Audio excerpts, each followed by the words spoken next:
Hi Metalheads, willkommen zu METALHEADS FOREVER, Show Nummer 630 am 6.7.2023. Schön, dass ihr dabei seid zur letzten Show in dieser Woche und zum nächsten Highlight im ersten Monat, also im Juli.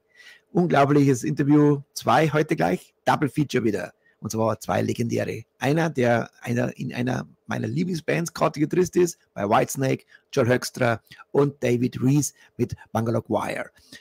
Das eine ist aufgezeichnet, das ist ein Film, der durchläuft, die kann man selber nochmal anschauen. Und das zweite ist dann live. Hoffentlich klappt alles. Der ist mir gerade im Studio, ist im Stress, der gute David Rees. Hoffentlich klappt alles, aber sehen wir mal. Wenn es nicht klappt, dann haben wir trotzdem noch die Verlosung, haben wir auch noch, oder ein paar Songs haben wir extra noch draufgepackt. Also liebe Freunde, ich würde sagen, bevor wir loslegen, erstmal unsere lieben Zuschauer auf Facebook, wie immer, rüber zu YouTube, da spielt die Musik bis zum bitteren Ende. Wie immer, wenn ihr schon mal auf YouTube seid, gleich mal liken, alle gleich auf den Like-Button drücken. Das ist gleich mal gut. Also haben wir gleich was Gutes getan. Like-Button drücken, wenn es geht, sogar abonnieren. Und losgehen tut es erstmal. Heute haben wir gleich zwei Opener. Die eine, das sind Junge, der Fabian, der schon oft bei uns im Chat war, der schaut jetzt auch zu. Fabian, greetings, my friend.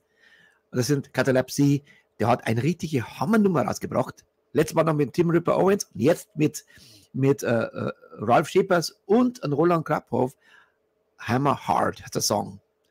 Vom Label Rock of Ages Records. Wir sagen, Catalepsy ist die Band, Attacke und viel Spaß heute bei unserem Double Feature auf METALHEADS FOREVER, die Rockcast Show.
Oh yeah, very, very cool. Fabian, greetings and congratulations. What a killer album.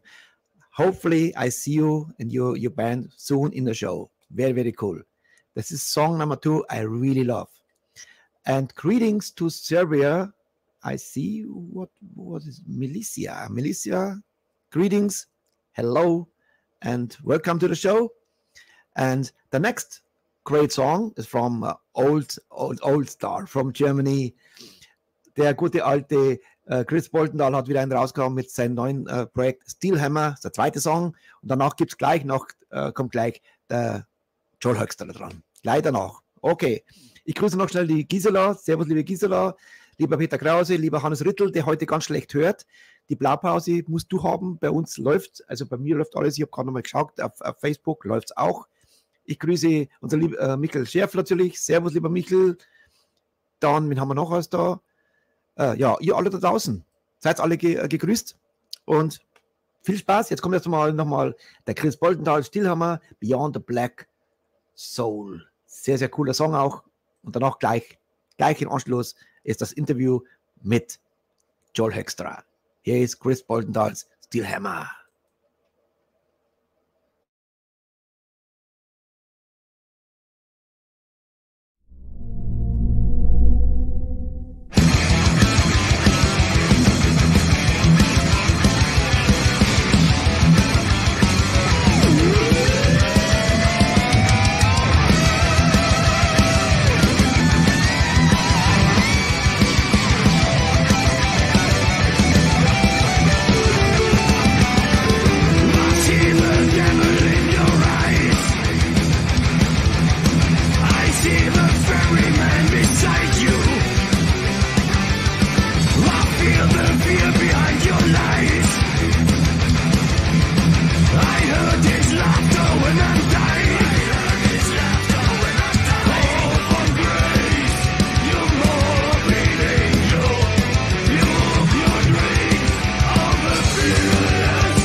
now, welcome to the show, the legend, Mr. Joel Hoekstra.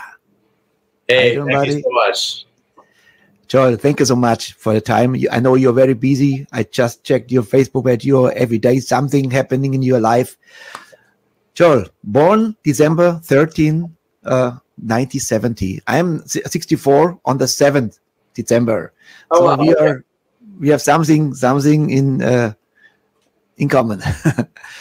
Joel, let's talk about your incredible career, because if you check out joelhoekstra.com and you go to bio, I'm blown away of the body of work you did already. But how everything starts. Is music in your genes? Is music in your family? Let me know how you started as a musician. Yeah, I mean, my parents were both classical musicians, so I was always surrounded by music growing up. And they started me very early on cello and piano at a very young age. And I didn't really care for it very much, to be honest. I was very much like into sports when I was a little kid. I just wanted to be a pitcher in baseball, and that was kind of my dream. And then I heard AC/DC when I was 11 and saw Angus Young, and I thought, that's the coolest person I've ever seen in my life. I want to be like him. Yes. And so I asked for a guitar, and I think my parents thought maybe, oh, great, he wants to be Andres Segovia, you know. And then they were in for a rude awakening. I think they figured out when I cranked the home stereo and started playing the riff to Paranoid that they were in for something they didn't know was coming. So you're very influenced by the masters, Black Sabbath, AC/DC. So of course you 70s, that's the shit. I was discovered Elvis in 1976, 75, and then 78 AC/DC. Of course, what the hell? Your career. I want to start first with my lifelong band. I always love Whitesnake, and I discovered you 2014 with Whitesnake. This was the first time I saw you, to be honest, and I thought, what? He's Doug Aldrich was incredible. He's great, he's a fantastic guitar player. And then comes Joel Hoekstra. I say, what the hell? This guy is cool. He is the perfect performer. It's like Rudy Sarso. I had the honor to interview him, or Marco Mendoza. These are performers, you know. And you are, for me, the poster boy of performers. That's absolutely incredible. But what I want to talk first, how you came in touch with Whitesnake. Yeah, I mean, obviously when Doug left, I knew they needed somebody, and I knew Reb. Reb and I knew each other from me joining Night Ranger, really, because Reb was doing that for about a year. So the first time I played with Night Ranger was actually filling in for Reb. So I thought, I'll send some video links to Reb and ask him if he'll pass them along to try and get me an audition, and he did. But I just kind of sent like pre-existing stuff, like Night Ranger videos, things of that nature.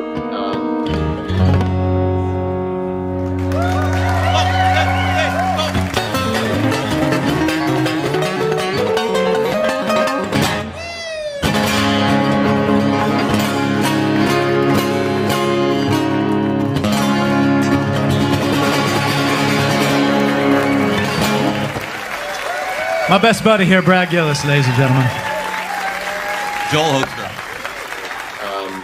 And I didn't hear anything back at first, and I thought, well, who do I know that knows David Coverdale that can get me an audition? I should be able to get one. And I happened to think of Phil Carson, who manages Foreigner and Dee Snider, and Phil and I had formed a relationship.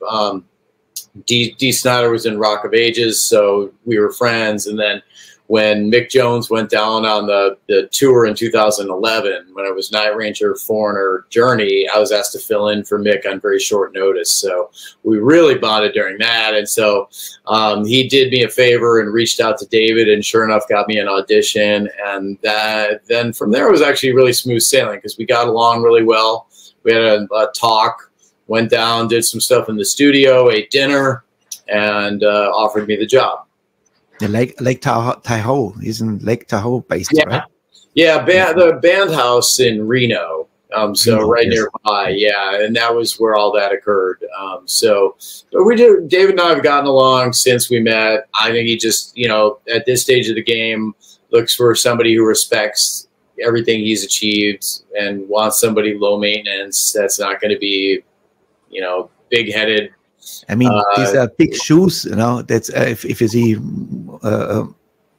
Marston, Moody, Vandenberg, all these all these incredible great players. And then comes to Hoekstra. Yeah, I mean, there's definitely you know, it's a feather in the cap being in Whitesnake just because of that. I mean, there's several things that make Whitesnake a great gig. Number one is that it's international. So David has really worked the world, not just the U.S. There's a lot of hard rock bands that have just played the U.S. And so the fact that he's done that, the fact that the catalog is so amazing. I don't know if people really stop and think sometimes about how amazing the Whitesnake catalog is, but you literally can't play a show with all the good songs. I mean, it's like there's so it's kind of never ending how many cool tracks there are in that Whitesnake catalog. And then, you know, you get this list of musicians that you are affiliated with, that you know, step into a guitar position that's been held down by some of the guys you mentioned. I mean, you know, it's an honor for me, you know.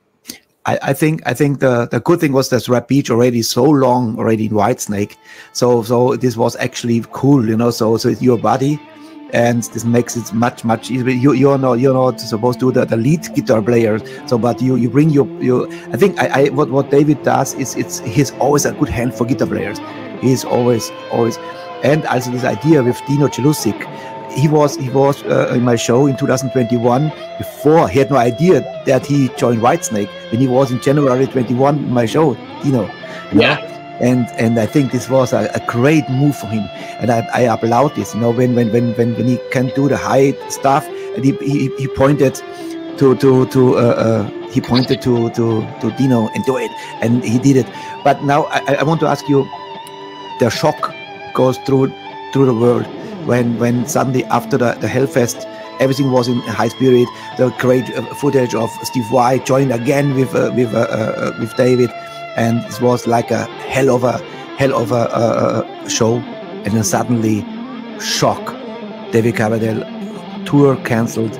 And how was it for you guys? Can you talk about this, or is it must be a shock? It's fine. I as far as like, you know, the specifics of like, you know, what we're going to do in the future and things like that, I'm kind of in the same shoes as you guys, you know. But I mean, yeah, David got this really persistent sinus infection that took him down, and that basically, we were kind of in a holding pattern there a little bit, just trying to see what was going to happen, waiting to see if we could resume. And then it just became evident that Europe wasn't going to happen, and then we all had our fingers crossed, like, let's let the US happen, and then that got canceled. And so really since then, we've just kind of been in a holding pattern, waiting to see what David wants to do. I'm going to spend some time with him coming up here at the end of this month into June. And maybe I'll learn something more about it. I know he's done some interviews recently where he's talked about maybe doing some live stuff. You know, whatever the case may be, if David chooses not to perform live anymore, if he's had it, you know, I'm just glad that I have a good relationship with him. Mm-hmm. And I obviously like to stay busy with many things, so it doesn't, my career doesn't fall down to only, you know, whether or not Whitesnake is going to play live. But you know, I'm glad I have a good relationship with David. He's been a great boss to date, and I do hope we get back out and play, obviously. I mean, that would be great. I think it would be, there's better ways for a band with such a great history to go out than just by illness. But again, you know, David is not 35 years old, to state the obvious, and whatever his choice may be, I'm going to respect that. Like, if he says, I just feel like, you know, if he feels like it's not in the cards, and that's cool, man. You know, I just want to, like, I want to have one of those long-standing good relationships with him where we're friends no matter what, and I'm very appreciative for everything to date. And you know what, if we get back out and we play more, then it's only just going to be that much better. You know, that's a cool statement, and I'm glad to hear this because as a lifelong fan of David Coverdale.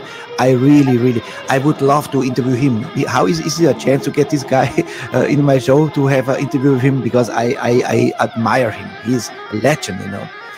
Yeah, I mean, David's a legend, and he enjoys that camaraderie of feeling like one of the guys especially when you're in the recording process, hanging at the band house, and we kind of hang out and joke around, and everything's laughs with David. You know, it's like his Twitter account. Everything's about joking around, and we're having a fun time. And then next thing you know, he's telling you a story about working with Jimmy Page or with Richie Blackmore or something like that. And then you go, oh wait, that's right, this guy's yes, a legend, But right. he makes you feel like we're just two friends hanging out when you hang out with him, and he's to me, it's been really.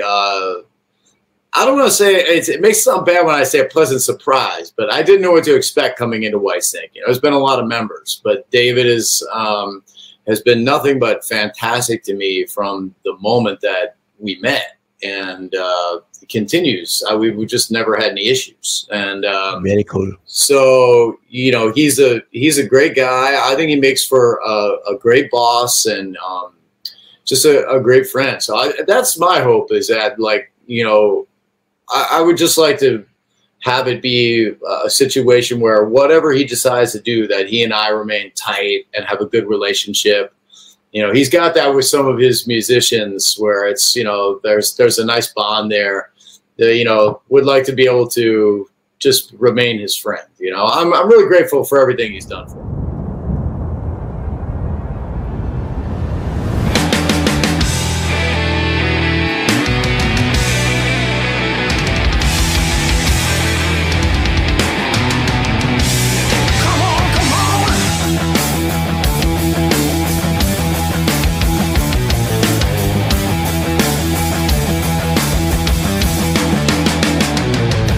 Coming out of nowhere, driving like a rain. Some bring a dance on the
as a Whitesnake fan, I'm happy to hear this. To be honest, this is really, really cool. You know, I love it, and the Flesh and Blood is a fantastic album. You know, and the Purple album, which was the very first time I heard you.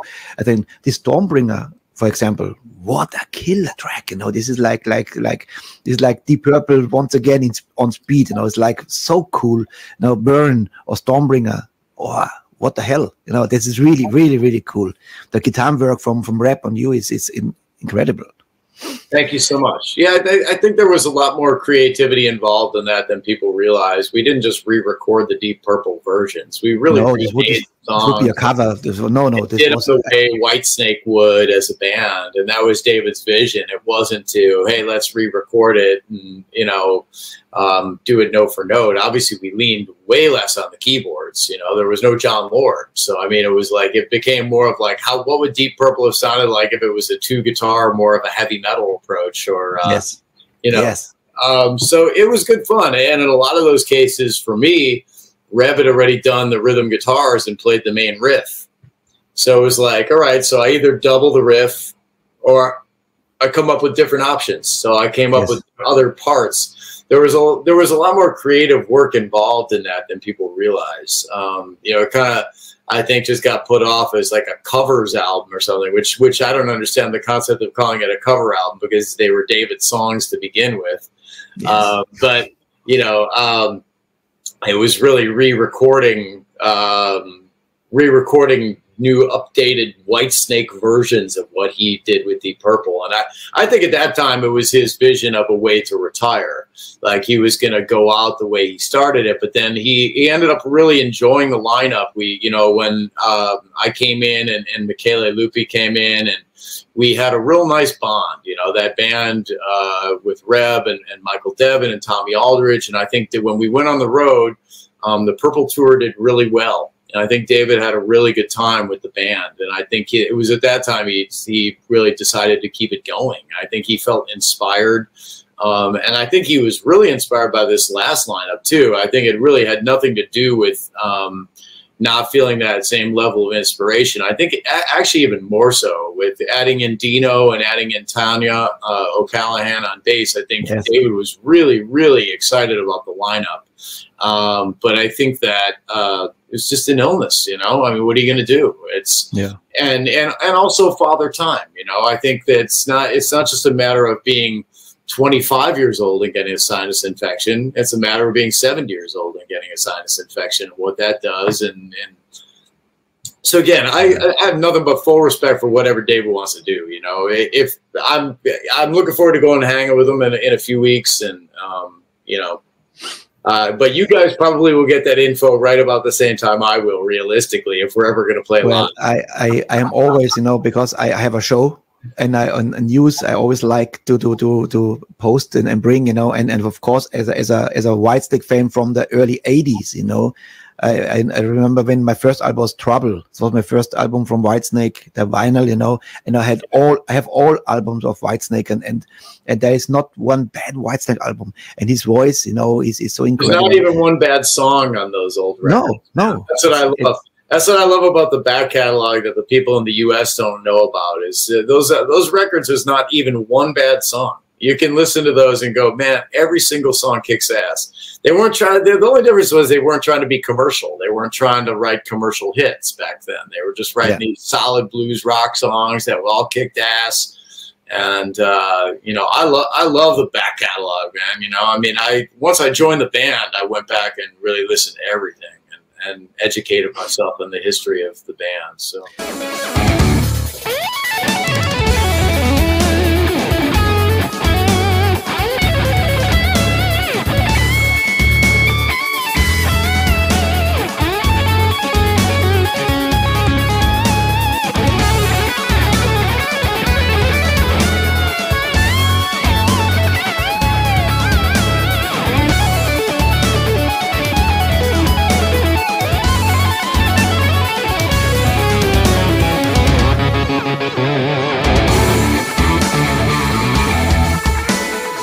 Trans-Siberian Orchestra. Is there something in the pipeline right now? What's going on there? Well, I mean, our standard thing is to do the winter tour. so that I'm a part of in November and December, and that's the standard thing. In regards to anything beyond that, that's a question probably for Al Petrelli or management, or you know, regarding like new music and things like that. John Olivo would be a good source for that, to ask that question.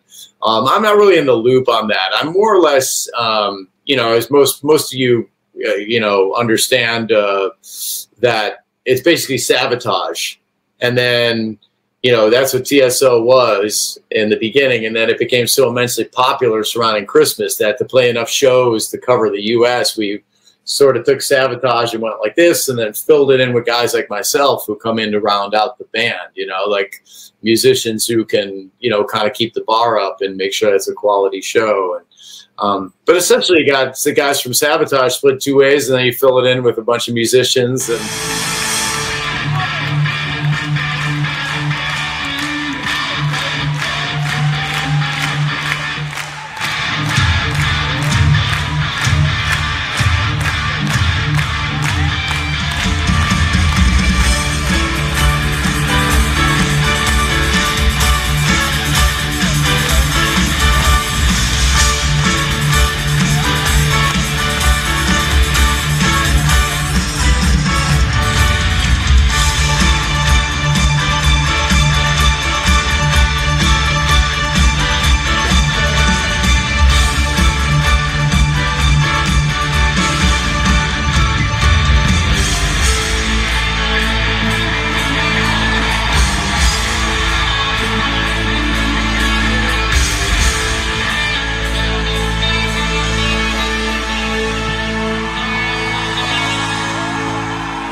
and yes, yeah, fantastic.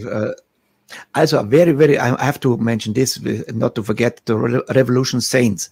That is a cool project. Jeff Pilson and Dean Casanova. Yeah, I was really excited to hear the mixes. Once I heard Dean singing on everything, his voice is so amazing. I just think absolutely, he probably is the most underrated singer in rock right now, just simply because people think of him as a drummer. But if he didn't play drums and people just heard him sing, people would say, wow, this guy is, you know, one of the top vocalists in the world today.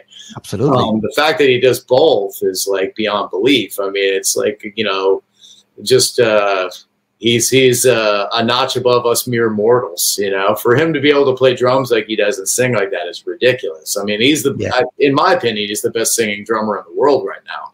I don't even know anybody who's close. Let's say Roger Taylor has also a fantastic voice. And Phil Collins, of course, but yeah, I agree. He has this Steve Perry vibe. He has this sonor high voice.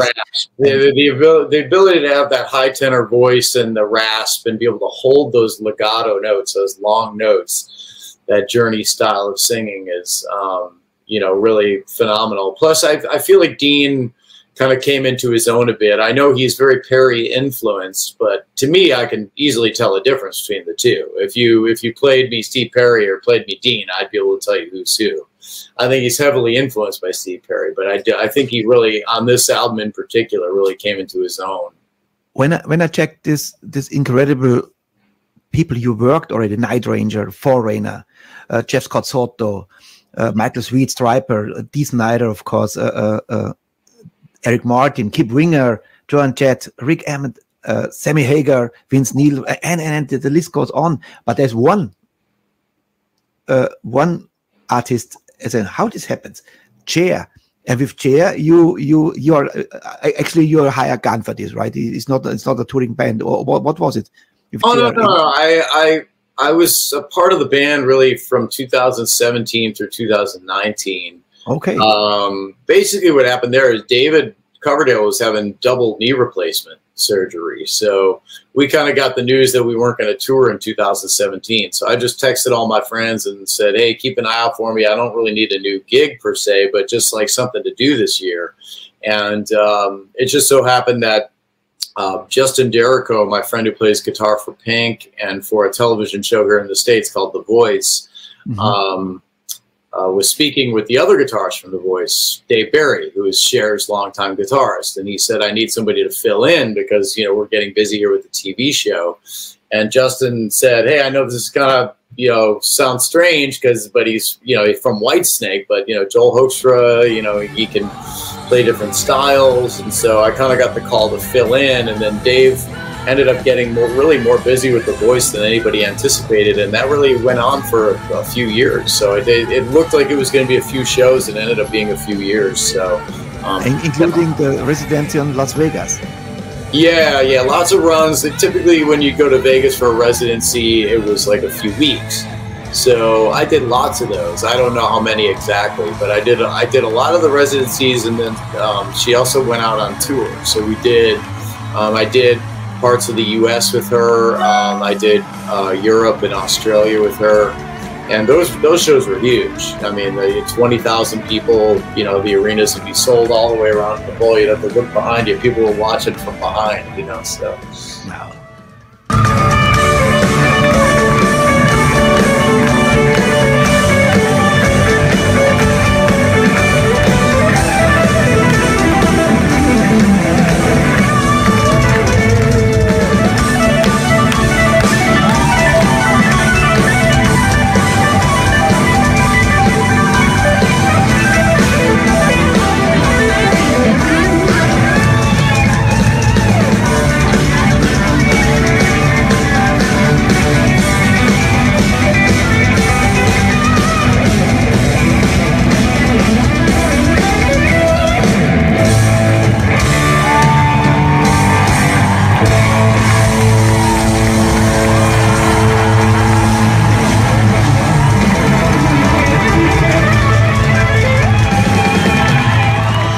Cool.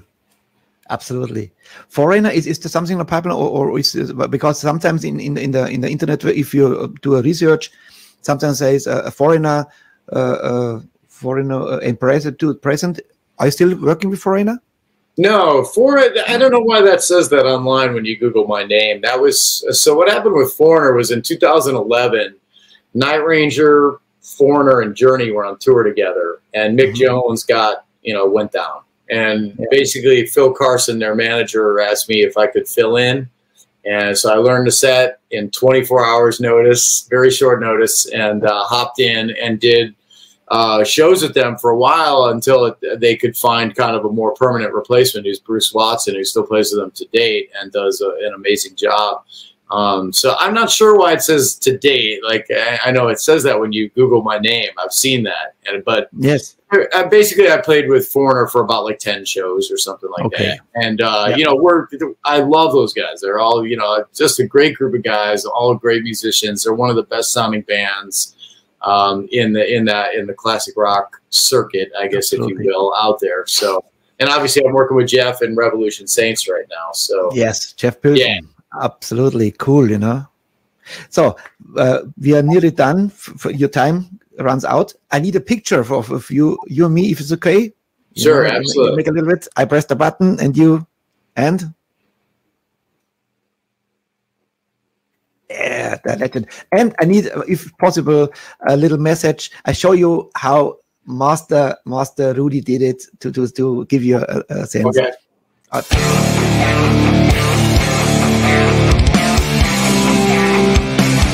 Hey, headbangers, it's Ray Tazo with Metalheads Forever!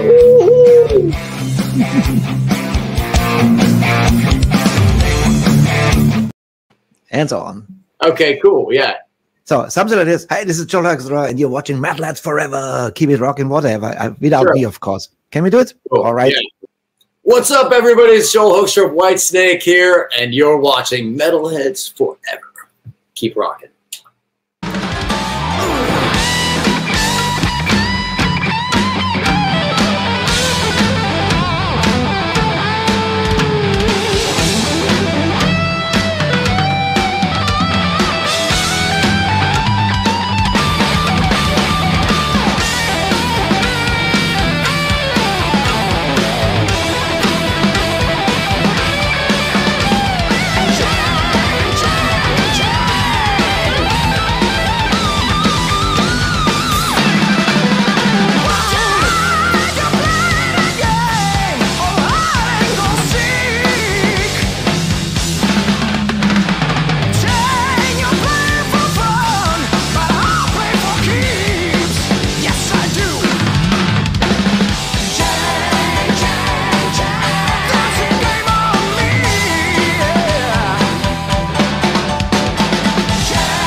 the last question, Joel Hoekstra's 13th Crash of Life. What's happening? Well, the album comes out June 16. You can check out the first single, Far Too Deep. The video's up on YouTube right now. And the second single should be out very, very soon. I forget the exact release date on that. But you're going to get a second taste of it. It's a nice, diverse album, man. It's not all like all 12 songs sound alike. There's some heavy stuff. Kind of runs all the way through to ballads, but of course, you know, Vinny Appice on drums, Tony Franklin on bass, Derek Sherinian on keyboards. We got Jeff Scott Soto on backing vocals, myself, and then a brand new singer, Girish Pradhan, who's just starting to light the hard rock world on fire. You know, he's becoming the hot new thing. You know, but he kicks ass. He sounds great on the album. And so yeah, everybody, please check it out. Crash of Life, June 16. Joel, it was a pleasure, and I'm a fan of yours. And keep the heavy going. And you're incredible, to be honest. Oh, thank you, brother. Appreciate it so much, man. Thank you for your time today. Thank you. And that was Joel Hoekstra and rock and roll, my friend. Stay heavy. All right, Bye. cheers, brother. I salute you. Bye-bye.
METALHEADS Radio von 6 Uhr früh bis 18 Uhr abends.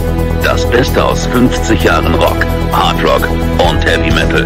Präsentiert von DJ Rocksau.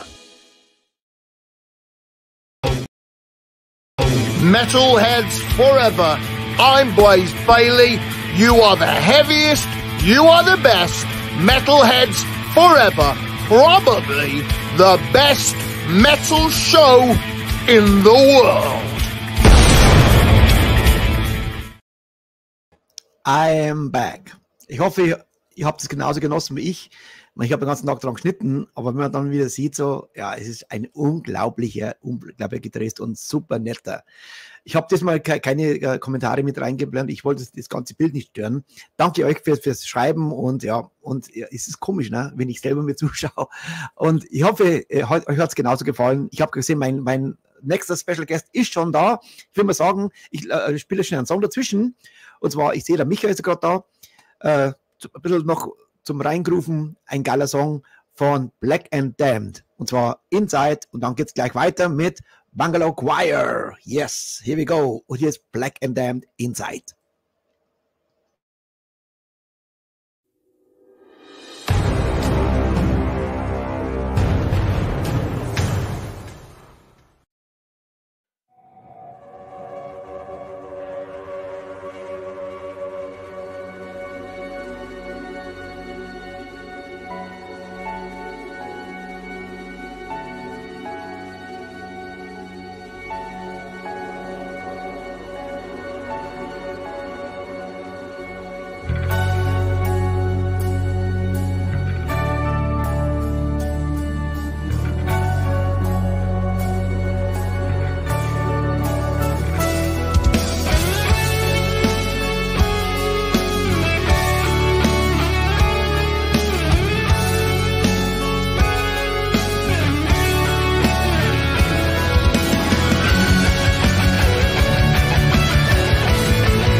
love me, embrace me. Surrender when you hear my call. Don't cry when pain has gone. Love me, 'cause you're ready to go. Seduce me like the day does with the night. Touch me when evil shows its light. I am inside, deep inside of you. I'm an inside, deep inside tonight with you. I'm inside, deep inside of you. I'm an inside, deep inside tonight with you.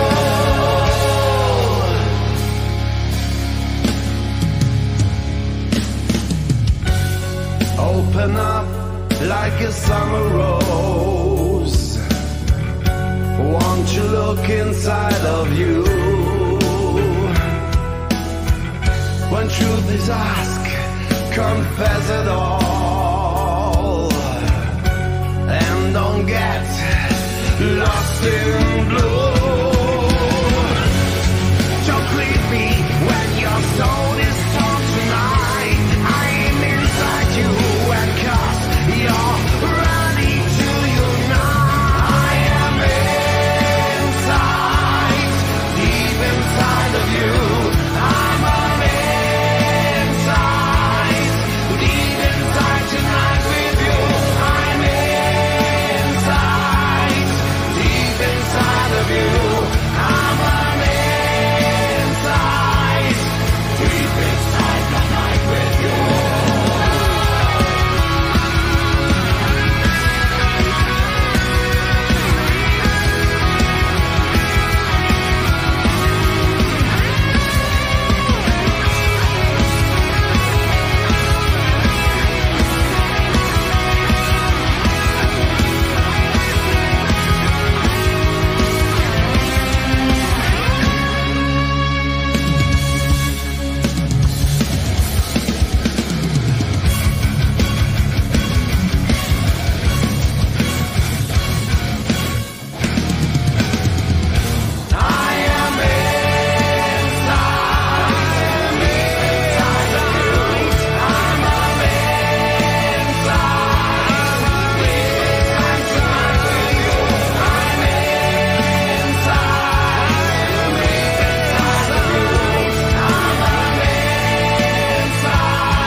Deep inside,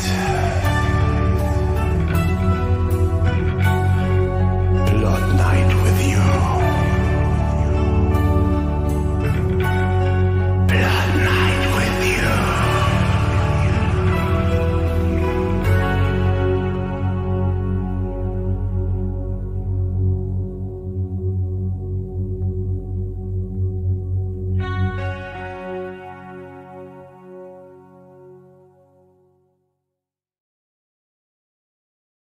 Sensationeller Song. Gefällt mir super, super cool. Und Popper ist natürlich on fire. Sehr cool. Liebe Freunde, mein Gast ist da und ich würde sagen, jetzt gibt es einen Song und zwar den von 1992. Die Hitsingle von Bangalore Choir, Loaded Gun. Und dann gleich live von den Farbe Mr. David Rees. Hier ist Bangalore Choir, Loaded Gun.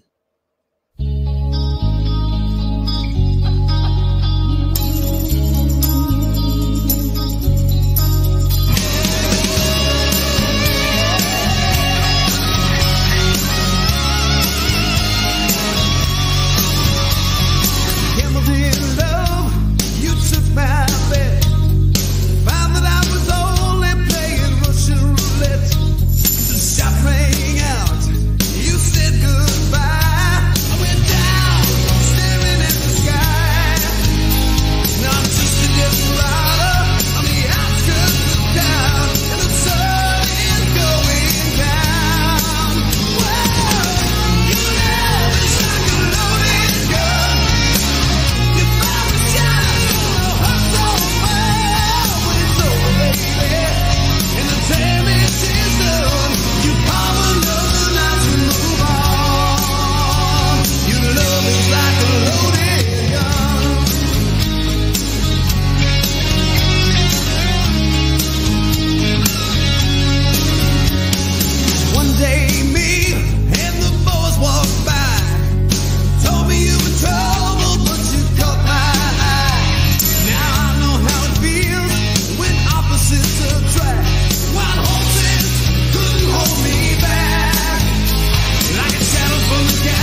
Loaded Gun from 1992. This was a young David Rees, and I tell you what, he looks exactly the same after 30 years later. Welcome to the show, back again, Mr. David Rees. I don't know if I look exactly the same, little different hair color. One funny thing about that video, you know, the young boy that's in it, guess who that is?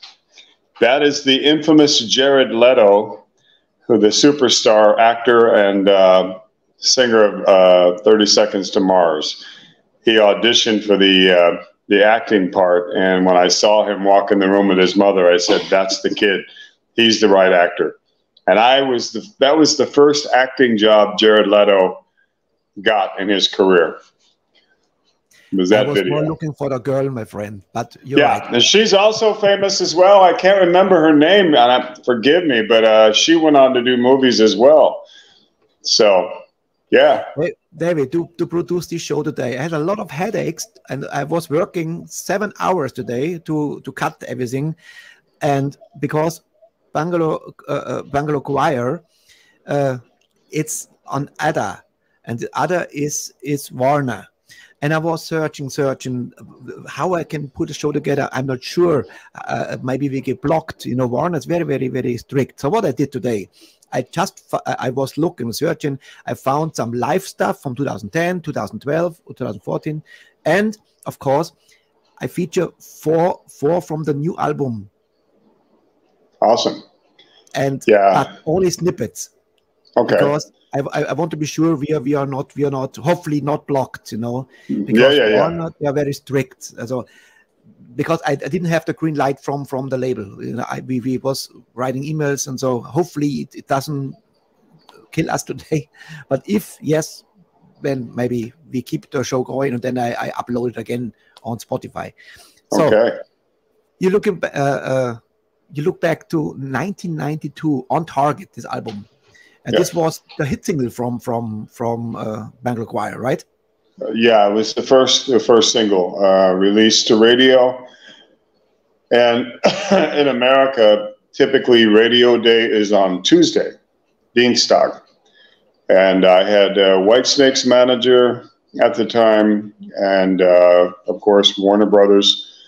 And I remember a man named Denny Rosenkrantz was his radio media guy. And when I didn't write that song. It was written by the bass player who's in Styx. And they presented the song to us, and the band said, no way, I hate this song. We're not doing it. Because we were actually a little heavier than that. And Denny said, if you don't record this song, you'll never have a hit song. It went to radio on the first Tuesday and was added to 112 radio stations. Wow. And MTV put us on, it was called the Hard 60 in those days, 60 minutes. And then it went to the Hard 30. So we stayed in rotation with that for probably, I would say, 6 weeks on video with MTV. And then, of course, grunge came in. Nirvana released Smells Like Teen Spirit. I think 1 month, 2 months after that album came out. And that was the end of rock and roll for that time period. We all know this. I was really, I told the story already so many times. It was horrible. You know, I mean, now, looking back now and listening to Soundgarden or Pearl Jam, now I like it, but before, you know, that's why I just on Monday I had this Motley Crue special when they released the album with John Corabi. I was happy that they're still heavy, you know, and not falling in this Nirvana style. I actually think the Corabi album is the best album Motley Crue ever did. I agree. I think Hooligan's Holiday. I mean, we did a lot of shows with Scream when John was in that band, and with Bangalore. And I remember one night in a club called the Shark Club, we had played first, and then the Scream headline, and in the audience was Tommy and Nikki. And I thought that was really strange. And then a few weeks later, everybody heard that he was the singer of the band. They were checking him out. By the way, check out my T-shirt. Oh, here we go. Thank you very much, Richie. I have 3 of them. Yes, I tell everybody out there, order from Richie. Great T-shirts.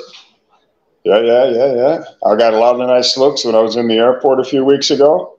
Yes. Yeah, yeah. Thank you. You're welcome. Thank you. Our- I'm actually waiting for Niccolo Savinelli to join us, the guitar player in Bangalore, but I don't see him, and he's No, messaging me on WhatsApp. But I hope he comes yet. on. So, give me a little bit a story about Bangalore Choir. You finished with Accept. Yep. And how long after you finished with Accept, this project started?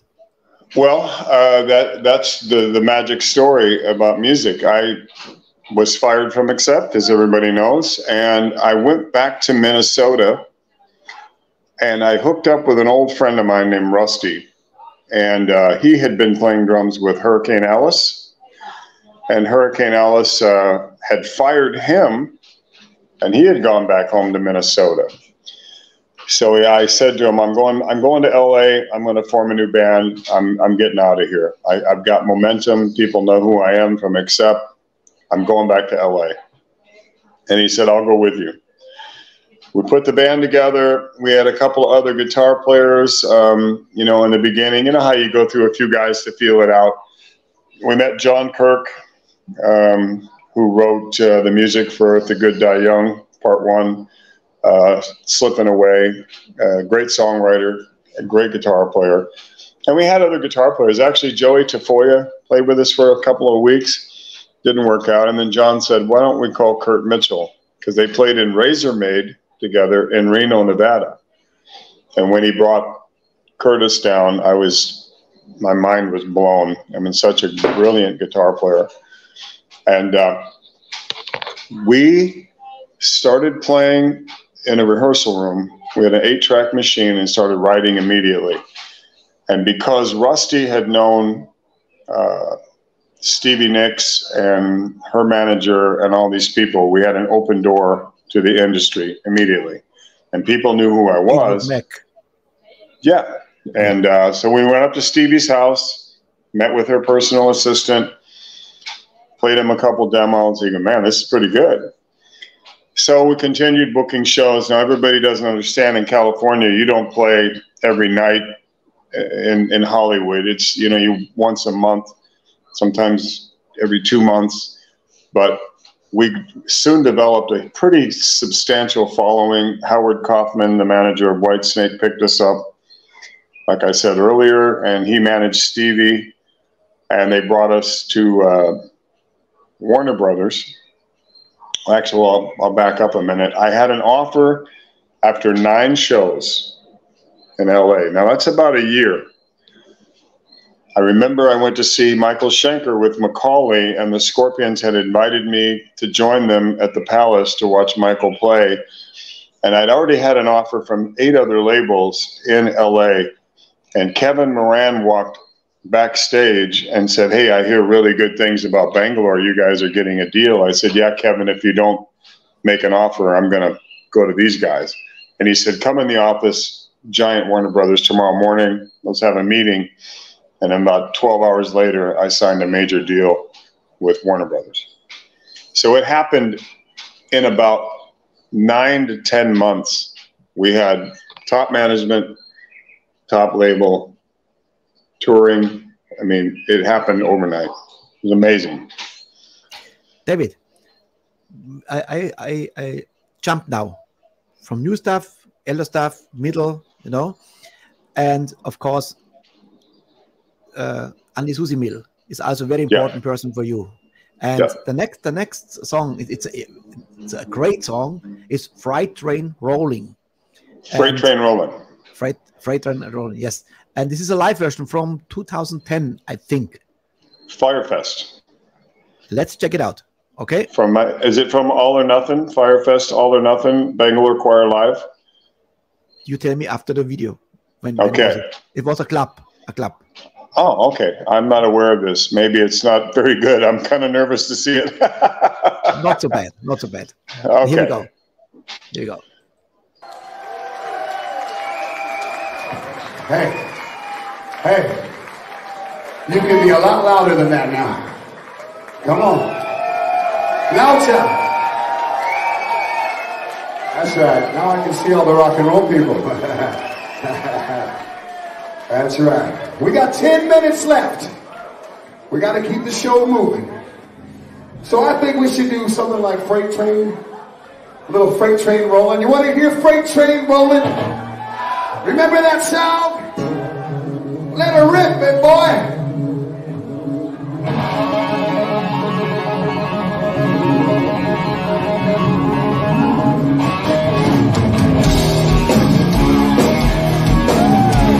You know what? Come on.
Well, I got to say that was pretty lousy on my part, the performance. There's much better out there.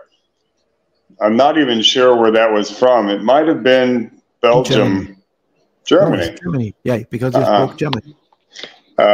There's a lot better footage out from Firefest 2010 with some of the original members that we actually did a live album.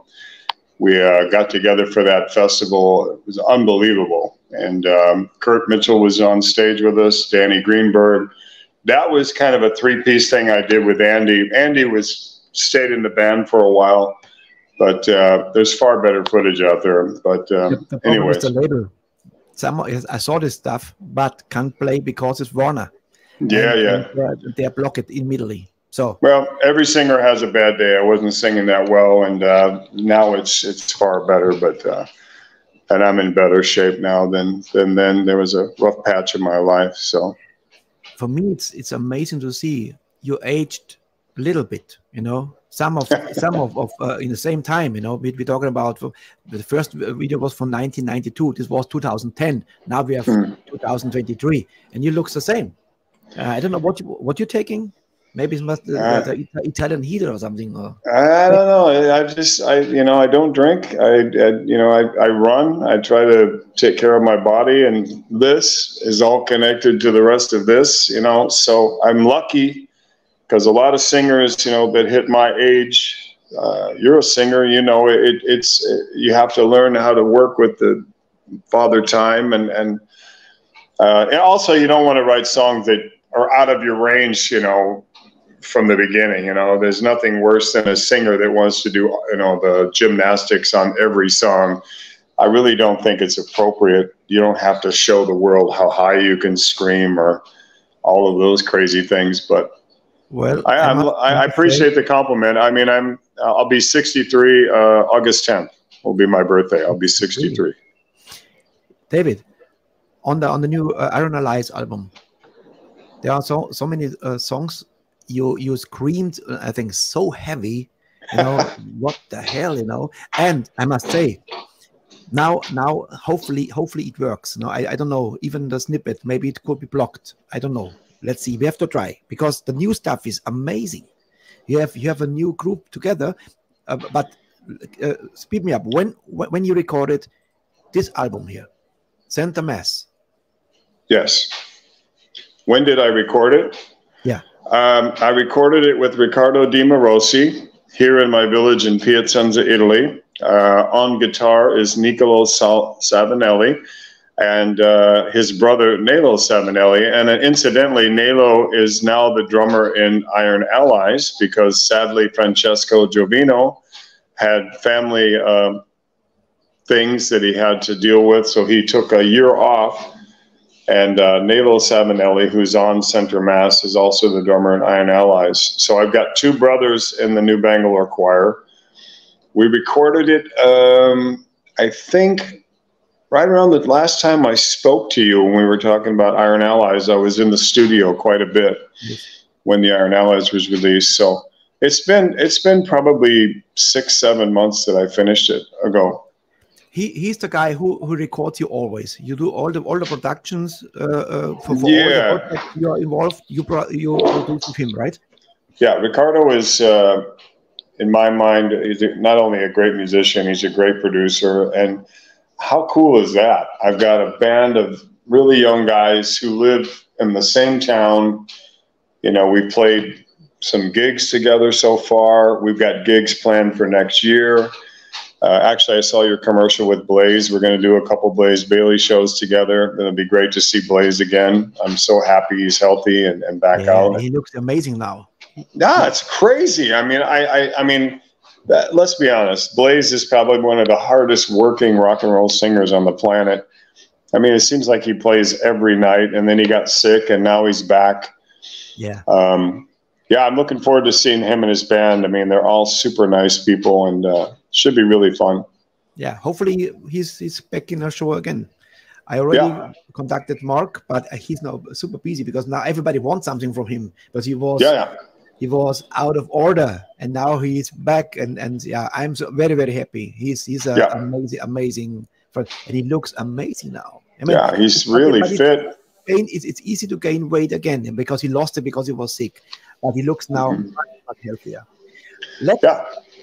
You requested this song, and you requested one song, and I produced a little bit video animation for 4 tracks. It's a snippet. It's Heat of the Night. This one I wrote with Mario Percadani, but I specifically wanted Niccolo Savinelli, my guitarist, to play all the solos possible on the record. So this is showcasing Niccolo Savinelli and his guitar greatness. I mean, this kid is fantastic. I mean, but not in the snippet now, because I have the pre-chorus and the chorus to have a snippet of the song. I apologize. We haven't gotten any videos done for the record yet, and the album actually comes out tomorrow. So my apologies to the audience. So where people can order this album? It was originally signed to Global Rock, who also did the reissue of the 3 albums of Bangalore Choir and the Beyond Target of the demos that I found that came out last year. And kind of how all this came together, Richie, was, I played Hamburg last year with this band.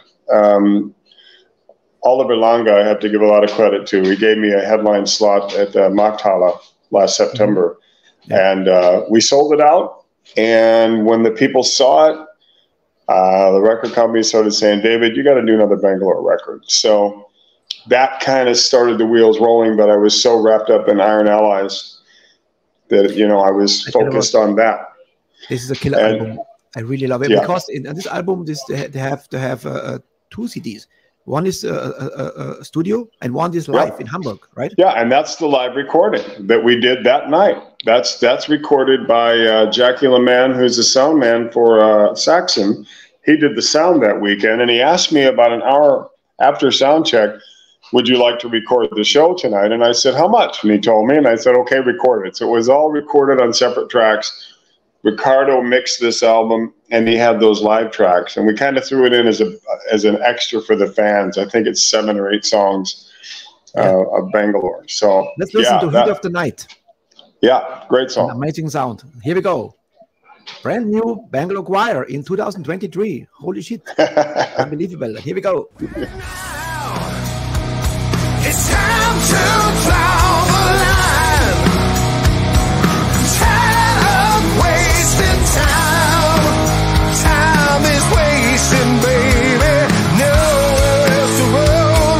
Burning in the heat of the night. Yeah, in the heat of the night. She grabbed a guitar, struck a chord inside my brain. Beautiful 7/8 love driving me insane.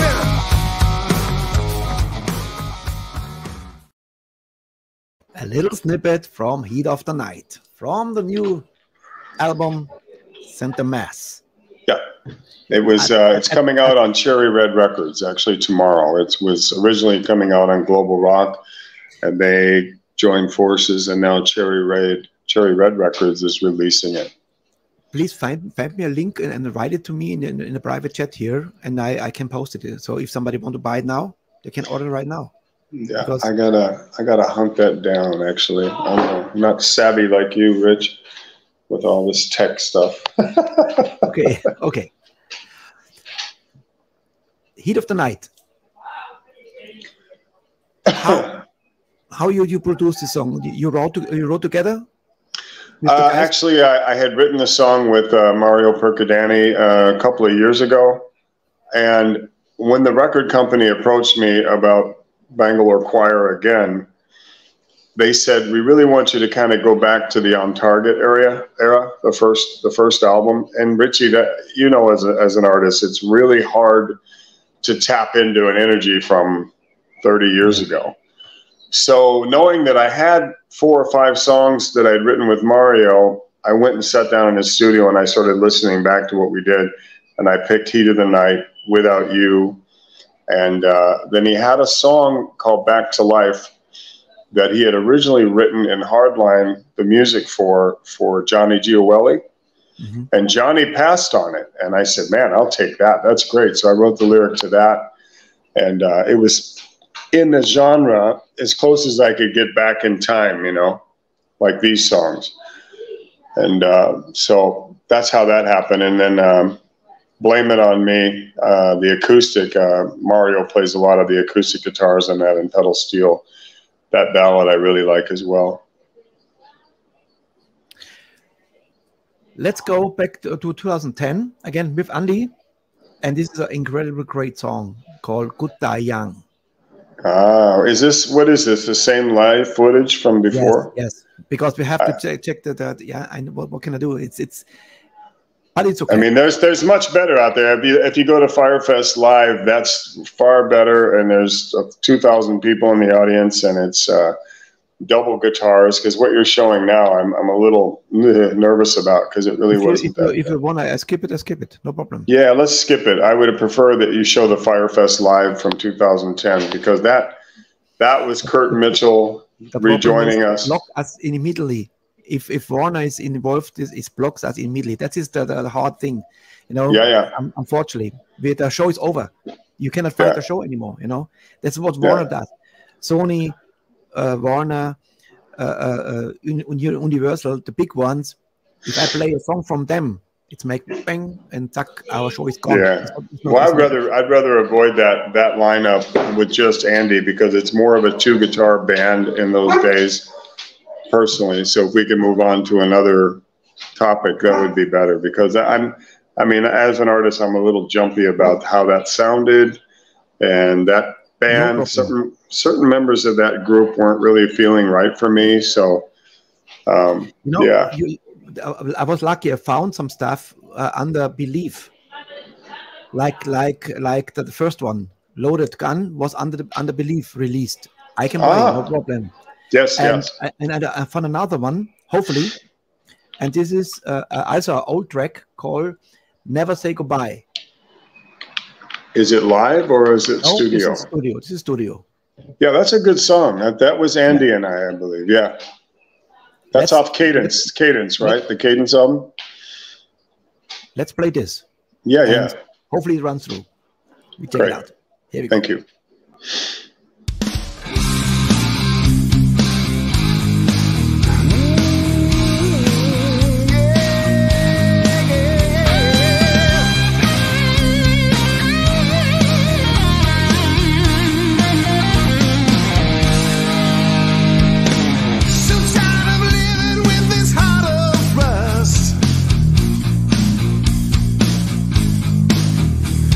A silent companion stealing my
I forgot about that song.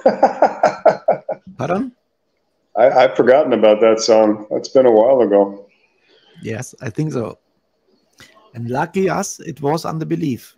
That was like I was fishing today. It's a holy shit, how we put a show together with, but if there's everything with Warner, what the hell, you know?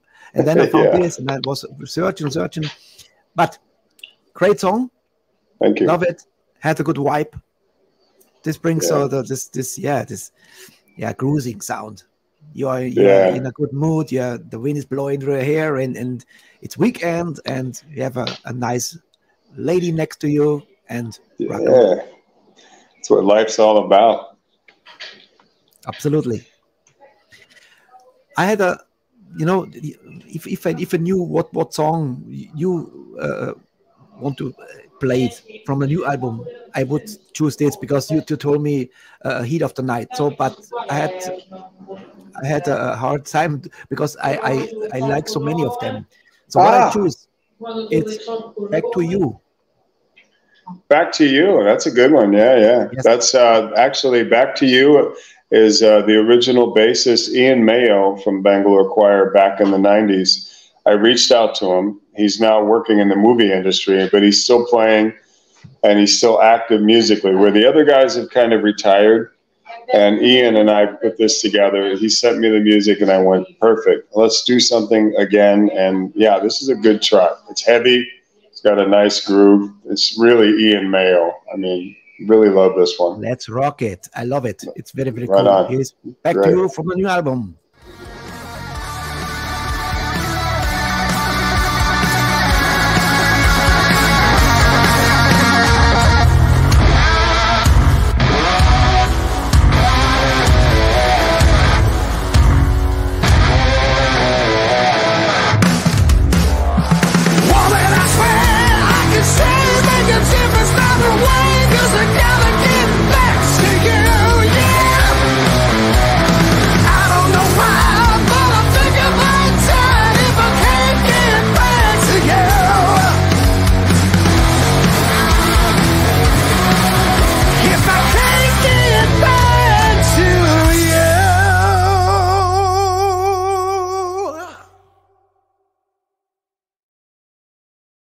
Nice little taste of it. That's again the great guitar player Niccolo Savinelli.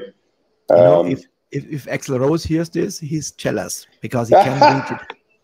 It's very, very much this Axl Rose style. Yeah, it's got a little slash in there. I think you're right. It's like I said, it's really hard to go back in time and try to revive the old Animal, because there's a different energy then. But the cool thing about the band that plays with me in Bangalore Choir now is, like you mentioned earlier, Soundgarden and things like that. I've kind of rediscovered Chris Cornell in the last year, and my wife is a huge fan of his. What an amazing voice that man had. And I'm listening to Audio Slave more than I used to, because I was a little bit, I don't know what the word is, I was disheveled over that whole change in the music scene. But I really think if you look at all of us singers in those days, we all dyed our hair blonde. We all kind of looked the same. We all wrote the big power ballads. And I think the audience got a little sick of it. The record companies were a big part of that, the commercializing of rock and roll. So when grunge came out, you had a bunch of guys, with dirty hair, writing street lyrics, wearing dirty pants. And it was more, I don't know, reachable, I think, to the audience. The normal person went, that's more rock and roll, like it was in the 60s and 70s. It wasn't this flashy bombs and lights and all the makeup, So I think we kind of cut our own heads off in a way in the industry. We oversaturated it. But I did know that in my heart, I felt like that grunge was kind of only going to last about 3 or 4 years. It was a phase. But the weird thing about that phase is, my sons are in their early 20s, and I know a lot of people that are listening now again to Nirvana, Soundgarden, Pearl Jam. It's kind of resurfaced again. People are watching Eddie Vedder and listening to his stuff. So that means that music had integrity. You know what I mean? It still survives today. Yeah. And I got to tip my hat, Chris Cornell. I mean, he could sing the phone book. Absolutely. He was amazing, yeah. Let's say hello to Matt from El Puerto. Hey, Matt Bischoff, my brother. How are you, big boy? Miss you, man. I hope you're doing well. Should be in touch soon. My El Puerto friends. Unsere liebe Daniela hat sich auch eingeloggt. Hallo, liebe Daniela. Schön, dass du da Hallo, bist. Daniela. Yeah, we ciao, have so many from our fan club are here today. So, let's play some music. And on the new album, on Center Mass, it's not only heavy stuff, it's also very, very beautiful ballad stuff. And yes. I love very much I Just Wanna Love You. Okay, let me tell you the story of I Just Wanna Love You. As you know, I did a lot of work with Martin Kronlund. We did a record called Reese Kronlund, and he sent me the music for this song. And knowing that Loaded Gun was on target, I kind of needed to revisit that. And I think I Just Want to Love You really is a special track. So yeah, play it. I love it. Here we go. It's only a snippet, but okay. gives our viewers and watchers a sense how the new album sounds. And it sounds amazing. Here we go. Thank you. I Just Want to Love You. So nice. I just want to love you. I just want to hold you. I just want to be there.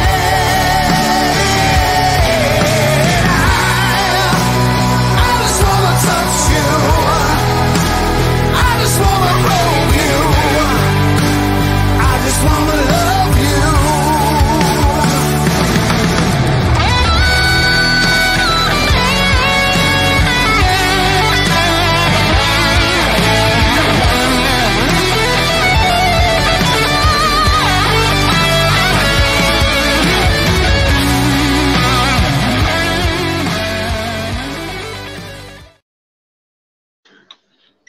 Yeah, it's a really great album. I'm very proud of it. I'm proud of the guys. And that song is so well written musically. And then Nicolo's solo is just insane. I mean, he's amazing. Yeah. Also, the whole band sounds tight, and when I was listening to all the songs today, I thought, you are also a very hard worker, always in studio, always recording, live and here and there and recording. Every time I have a chance to chat with you, you're actually in the studio or on the way to the studio. You come from a studio. I'm actually, I'm a workaholic, man. I mean, music is, sadly, I mean, I would just like to ask everybody out there, if you can afford it, buy physical. I mean, because records aren't selling anymore. And really the market is live shows now. I mean, I watched Derek Trucks on a podcast yesterday. And I mean, this guy played with the Allman Brothers, everybody. He's a phenomenal guitar player, married to Susan Tedeschi. I mean, they're doing about 300 shows a year. And he made a comment. He goes, please come to our shows because our records don't sell anymore. And it made me really sad, and I was like, but as far as the work ethic, I mean, I think if I stop, I'll get into a mental block. And that's one of my biggest fears as a writer. I mean, I always force myself to try to write something right now, every day, scribble a few words. And you're a singer, Richie, so you know what that's like. And my biggest paranoia is running out of ideas. So I think if you keep the motor running, and you keep the voice working and you stay active, then it stays strong. Everything, the spiritual part of it, I mean, just the whole motion of music has to be, you have to push yourself. You are the first guest in the show. Yep. 4th of January 2021. This was the second show. The first one was without guests. You are the very first. And today, show number 630. Wow, man! Congratulations. This is crazy, huh? And you're working all the time too, though, Richie. I see you're on every night. I mean, you really are moving up. I mean, I'm very proud of you. I mean, from that first show. In 2 weeks, I have a holiday. From 4 weeks holiday, I need to close my computer and calm down because. Oops. I understand this completely. That was. I would say we play another one from the new album. And then, of course, I have to bring something from David Rees as well, because they would say it's David Rees time. And the next song I also like very much is Spirit Rider. Ah, yeah. That's Christian Tola and I. He wrote the music for that, and I wrote the lyric and the melody. That's a pretty good track. I like it. It's the opener on the album, isn't it? I think, yes. Yeah. Yes. Yeah. All right. Here's Spirit Rider from the new album, Bangalore Choir.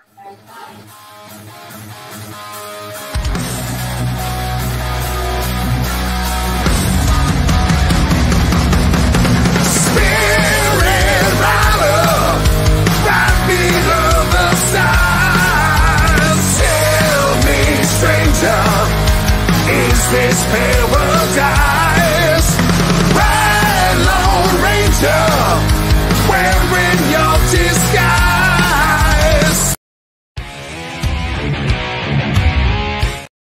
Oh, this is later on. Sometimes my mouse doesn't work, you know. Sometimes I have to kill the mouse. Kill the mouse. Cheers, my friend. There's a coffee. Water and There's coffee. a nice sweet water. I love water. David, I have from your solo stuff, I have really my favorite song, and I always play them again because I love this chorus. You know what song is it? American Dream, or no? It's the one produced in Denmark. And I think the guys are from Meridian. Oh, which song are we talking about? You got me lost now. 2 Coins and a Dead 2 Man. Coins and a Dead Man. Yeah, that's that was off Brazilian Heart. We play that live actually in my solo band with Bangalore Choir. That's one of our live songs. It goes over great. Got a video for it too, don't you? Of course. And this is definitely my favorite song from you. Crank it, man. Crank it. Here we go. 2 Coins and a Dead Man, David Rees.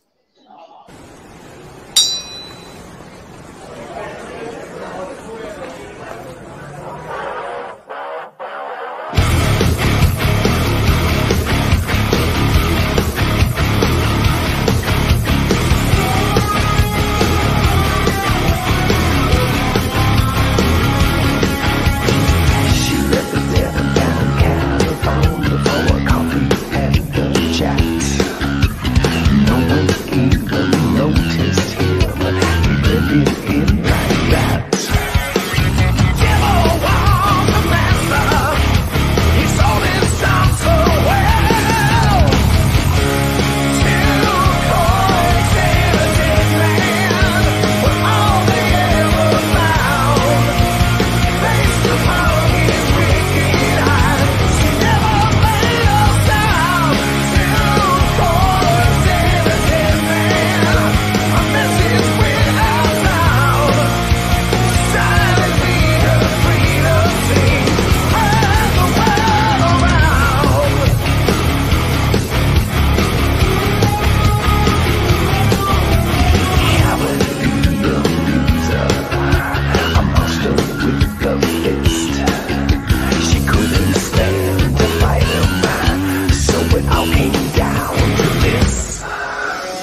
I love That's a good one.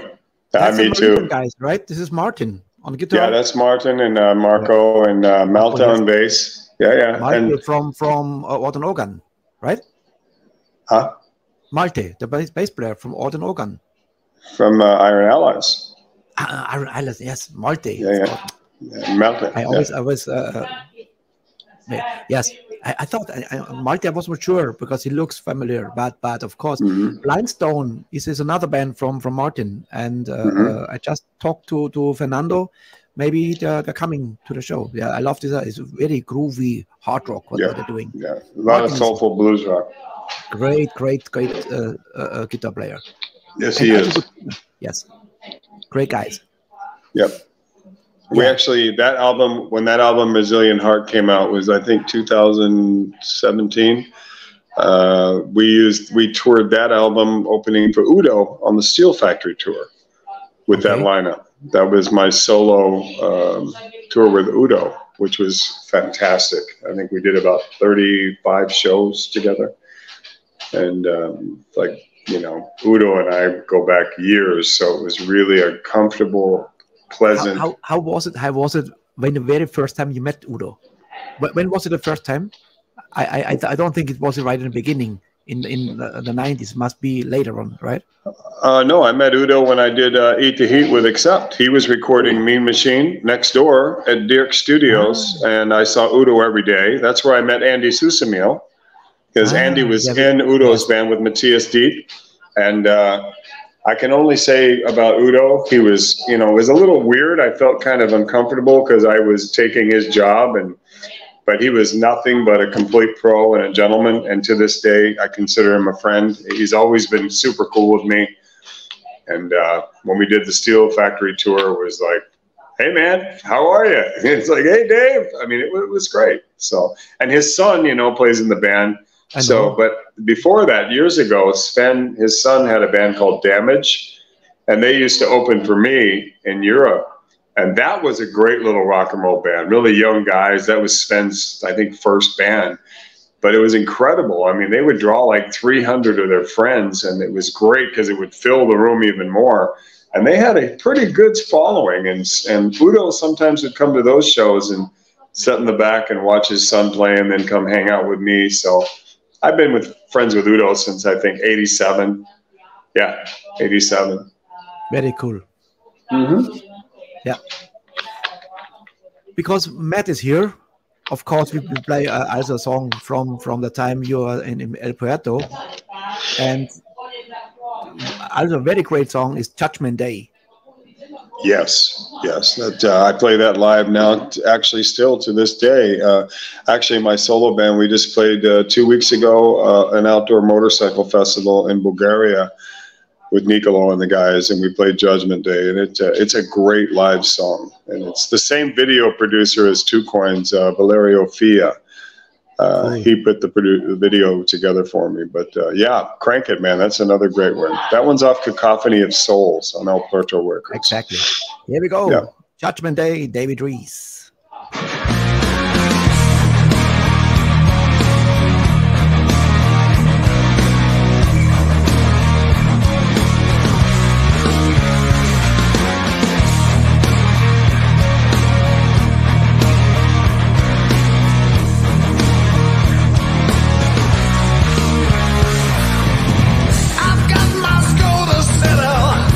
No more dues to pay. Cowards thrust me into peril.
Killer. You know, we actually play that with Iron Allies as well. I forgot. We put it in the set. We do the Iron Allies record, and then we do 2 of Herman Frank's solo songs and 2 of mine. We play Judgment Day and I Can't Breathe in the set. So it's a pretty long set. It's like 20 songs, 22 songs, I think. But I also play Judgment Day in my solo group. And it was actually suggested by the guys. I tell you what, David, from all the musicians, and we had hundreds already here in the show, you are the absolute #1 supporter. Always like, always share, always do this for the show. And you brought me a lot of important people like Herman Frank, like Andy Susimil. They all came from you. And I don't know how to say thank you, brother. You are really a support.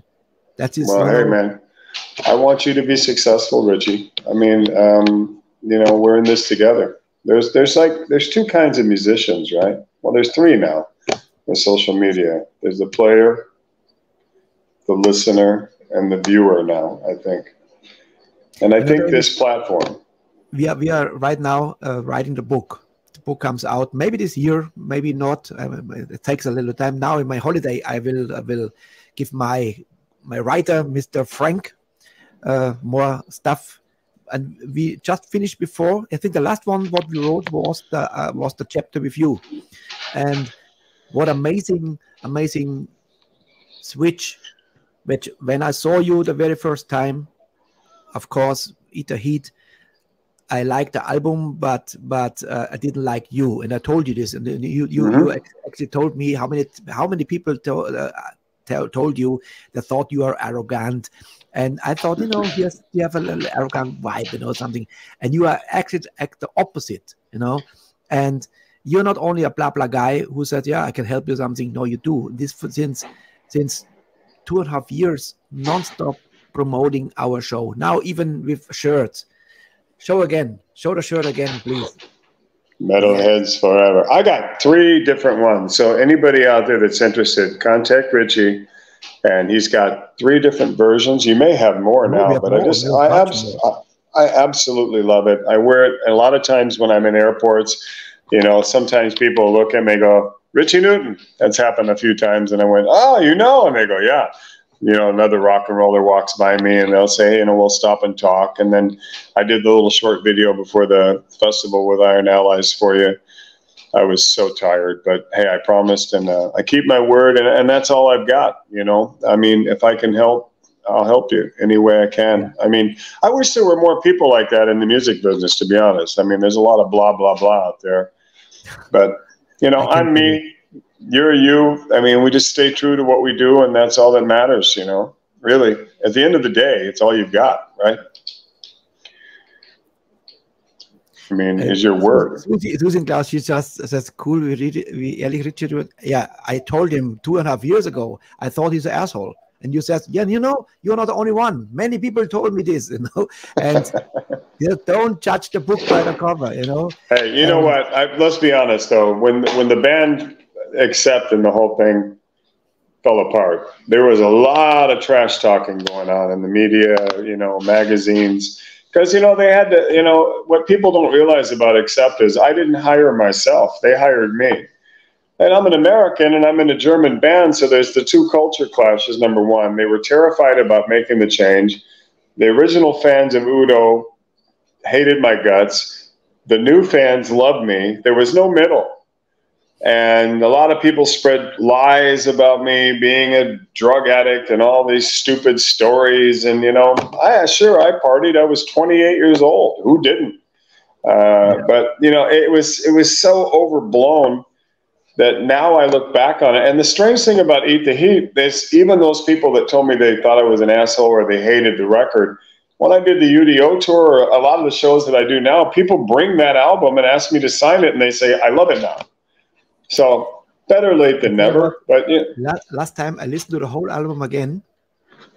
in the dark, and say, what the fucking hell this? It was so different. What was METALHEADS was different because it was like a modern. It was different to Russian roulette or. Yeah, but if you listen to the progression from Metal Heart to Russian roulette, you started hearing like Screaming for a Love Bite. Those songs were starting to lean more radio. They were trying to cross over, which was a mistake because the corporates got involved and they said, hey, you guys are doing 400,000 records. We got to go platinum. We got to do 1 million records. So let's get an English-speaking guy, preferably an American or an Englishman, and try to break the band on a global scale, which, bands make that mistake of listening to people trying to mess with the recipe and what works. And once you do that, you lose people and you gain different people. But it was, we all make mistakes, and hey, I mean, it's a lesson learned. I'm proud of it. I wouldn't be talking to you if it wasn't for Accept. It opened a lot of doors for me, either good or bad. I mean, I wish them nothing but success. I mean, I don't have any hard feelings towards them. I'm glad to see Peter is back with Udo. That was an intelligent move. Udo is playing Accept exclusively now on the Dirk Schneider tours. I mean, why not? It's his voice. I mean, he is the voice of Accept, in my opinion. Yes. Yeah. I can't replace him. It'd be like trying to replace Rob Halford. Look how that went. I mean, look at Iron Maiden. People are born into a band. They live with a band. That's their life. And they grow with it over the years. And when you disrupt that, it's like a divorce. So things get ugly. How many bands have realistically changed a main singer and it worked? I can name one right now, AC/DC.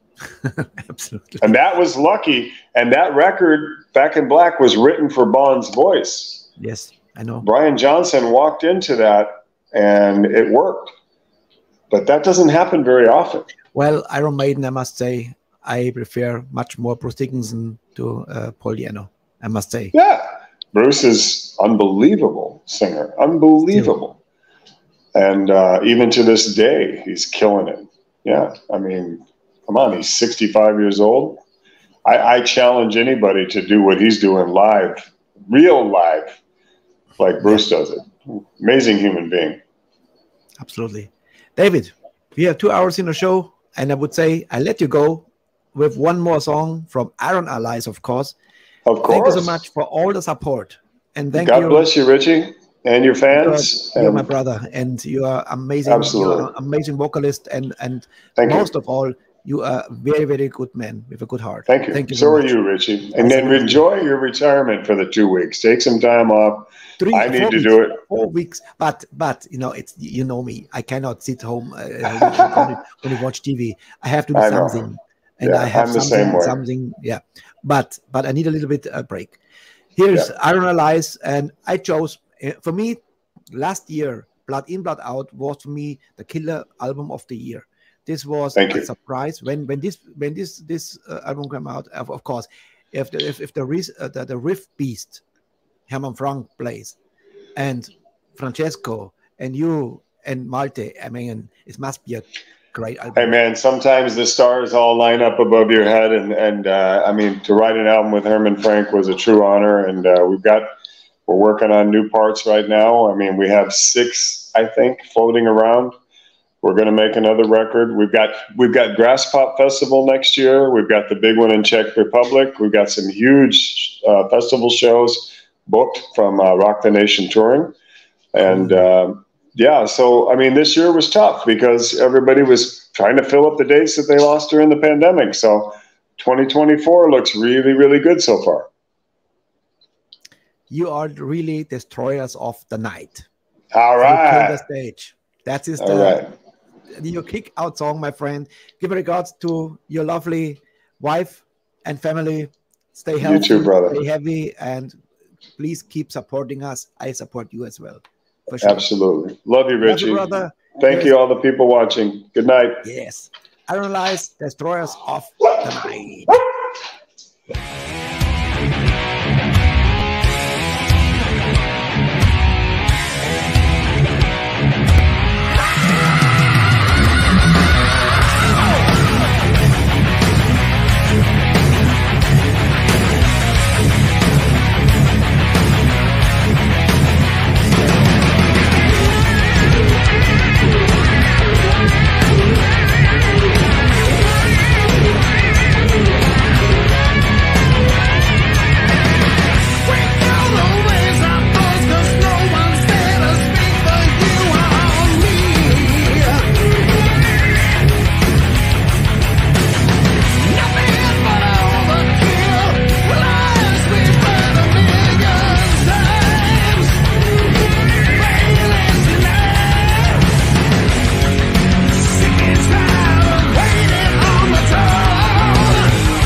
METALHEADS FOREVER Rockcast Show. Immer live von Dienstag bis Donnerstag ab 20 Uhr. Interviewt Host Richie Newton, internationale Gäste und Underground-Bands aus der Welt des Hardrocks und Heavy Metals. Don't miss it and let the madness continue.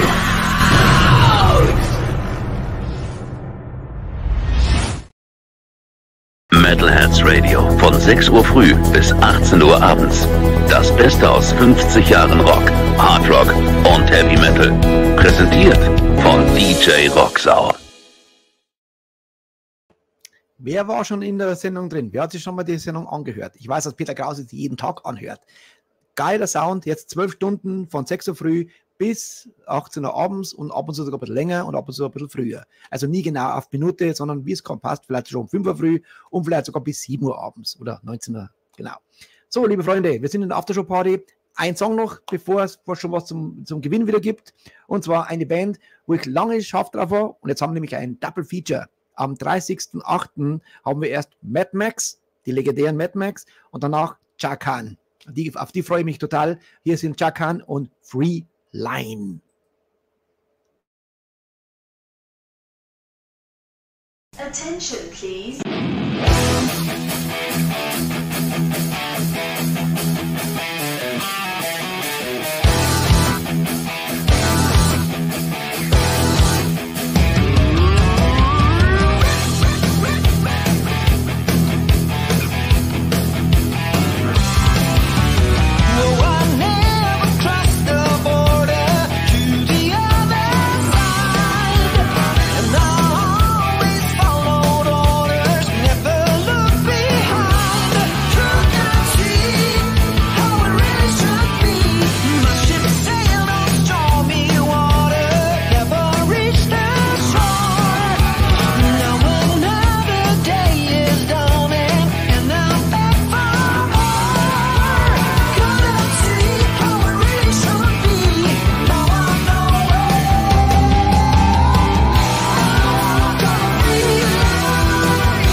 Yeah. Am 30.08. mit Mad Max und Jakan ein Double Feature wieder. Das wird sehr, sehr cool. Ja. So, meine Lieben, es gibt wieder was zu gewinnen. Und zwar gibt es als erstes zu gewinnen ein Poster von Major Overdrive. Genau. Und der Horst ist schon ready to rock. Und wir sagen, Jetzt ziehen wir es gleich durch, weil jetzt ihr müsst alle ins Bett. Ne? Here we go. Wer gewinnt das Poster von Major Overdrive? Ist wieder schön voll geworden, wieder alles aufgefüllt.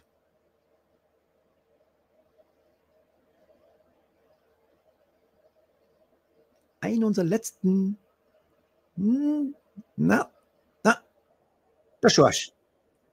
Jetzt schon mal der Zahn gekriegt. Lieber George, du kriegst der Poster von Major Overdrive. Und hier ist auch der neueste Song von Major Overdrive, Unfinished Business.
super sympathische Band. Und ja, danke natürlich an Major Overdrive für das Fanpaket. Super cool. Die Woche habe ich wieder ein paar E-Mails bekommen. Jetzt kommt wieder neues Zeug, lieber Michael. Könnt ihr wieder freuen. Kommt wieder einiges auf euch zu. So, den nächsten Gewinn. Es gibt was von Splicer. Splicer, die glaube ich kennt ja der Helly ganz gut mittlerweile. Der finde ich übrigens super cool. Der Helly mit den Fotos, mit seinem Handferrari, wie er einmarschiert. Und er wird schon erkannt, habe ich gehört. Und super, super, super cool. Ja, lieber Helly, macht es super. Splicer. Es gibt ein Shirt von Splicer, genau. Und hat die Frona natürlich wieder ausgesucht. Ich habe da kein Ding damit. Das macht alles Frona. Die sucht aus und sie ist Chefin. So. Wer gewinnt Splicer Shirt? Attacke, Freunde. Wir haben doch keine Zeit. Bin in einer sehr guten Laune heute, weil das mit dem Interview mit dem Joel Hoekstra und mit dem David Rees war super cool. Metal Bazi, bitte zur Kasse. Ist der Bazi oder der Dominik? Der Dominik Katz, da schon her. Der du kriegst ein Splicer-Shirt und hier ist der richtige Soundtrack und würde man sagen, das passt wieder zum Helly auch, oder? Bikes, Pupsen, Bier. Auf geht's, der ist für ein Helly. Splicer.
Der Rülpser war von mir, ne? Was ihr das wisst, habe ich eingebaut. So, der Helly sagt, also Bikes und Boobs könnt ihr abhalten, geht's mal lieber das Bier. Verstanden. Okay. So, ich habe es vorhin noch erwähnt gehabt, für den Fall, dass mal jemand einen Kaffee ausgeben will, wir haben eine neue PayPal-Adresse. Weil die andere haben sie mir nämlich immer die Hunde immer einen Haufen Geld abgezogen. Unglaublich. Und jetzt haben wir eine neue, nämlich metalheadsforever22@gmail.com. Tut sie ja bitte einstellen, falls ihr einen Kaffee ausgeben wollt, auf diese Adresse bitte. Ich habe es gerade gecheckt vorher, lieber Peter Krause, danke, du hast mir einen Kaffee ausgegeben und nichts abgezogen. Das heißt, wenn jemand 2 Euro oder 5 Euro, da haben sie mir gleich mal 2 Euro abgezogen. Das ist dann ein Scheiß. Und jetzt anscheinend nicht mehr, weil es ein privates Konto ist. Bitte aus Freundshänden, nicht als Service. Freund, dann ist es in Ordnung. Danke euch schon mal. Falls jemand einen Kaffee ausgeben will, ich sage immer danke. Ich trinke mal auf den Peter. Peter, cheers. So, weiter geht's mit Gebrüll. Es gibt ein Buch. Jetzt ist der Urlaub steht vor der Tür und wer will ein Buch gewinnen? Nämlich von Dispyria gibt es ein Buch. Und der Horst ist schon wieder ganz heiß. Der dreht durch. Here we go. Horstel, gib Gas. Wer kriegt ein Buch von Dispyria?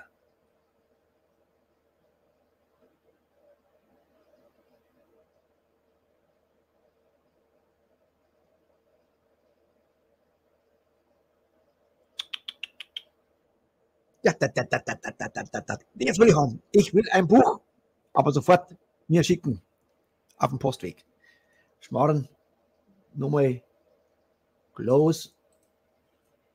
Heike, sei gegrüßt. Liebste aller Gurken. Wir grüßen dich. Du hast was verpasst heute. Geile Sendung, glaube ich. Was sagt sie? War das denn heute nicht schon? Ja, legendär. Ja. Stephanie, die liest ja. Oh, das ist ja geil. Stephanie, die schaut jetzt immer zu, das ist ja schon so lang gewesen, weil bei Englischen schaut sie ab, weil sie es versteht, hat sie gesagt. Aber Stephanie, das werde ich morgen in der Früh gleich sagen. Du hast ein Buch gewonnen. Da freut sie sich, die Stephanie. Super cool. Und dann gibt es gleich noch einen Sound dazu. Wir sind Dispyria und The Curse.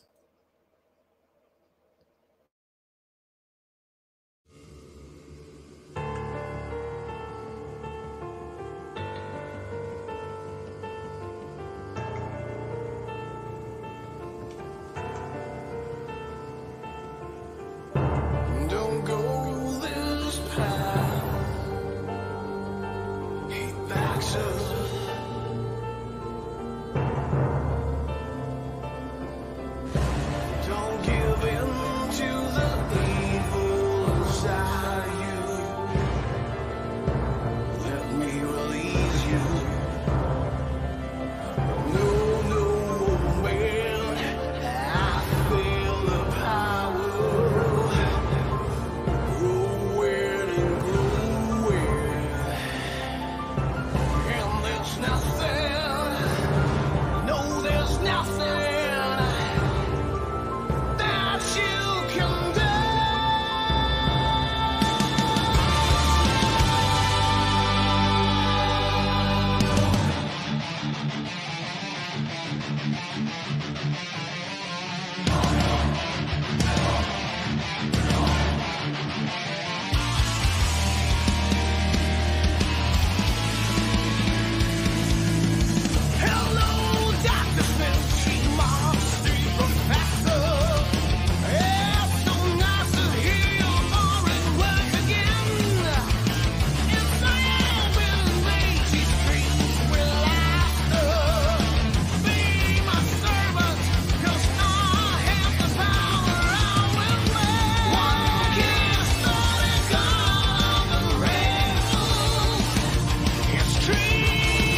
Ein geiler Sänger. Carsten der Lizard Schulz. Sehr, sehr cool.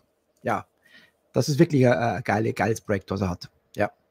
So, würde man sagen, was ich ab und zu mal wieder mal erwähnen sollte, viele Male nach der Sendung bekomme ich noch Nachrichten von den Bands und immer loben sie die Community. Sagen, das ist ja wirklich, da hast du eine geile Community am Start. Und ja, ich immer vergesse das mal erwähnen, aber heute sage ich es mal, danke euch, dass ihr auch immer nach den Bands euch die Alben holt, so wie jetzt die Daniela und sowas. Das ist richtig, das ist dann, man weiß, was die Sendung gut macht. Wenn jetzt der Frenji oder ihr da alle draußen, die immer die Alben holt und die Bands unterstützt, die sind echt total dankbar und das möchte ich natürlich euch weiterleiten. Ihr seid sensationell, meine lieben Freunde. So, jetzt haben wir noch 2, wird auch belohnt dafür. Jetzt gibt es noch ein Shirt von Wolf Spirit. Genau.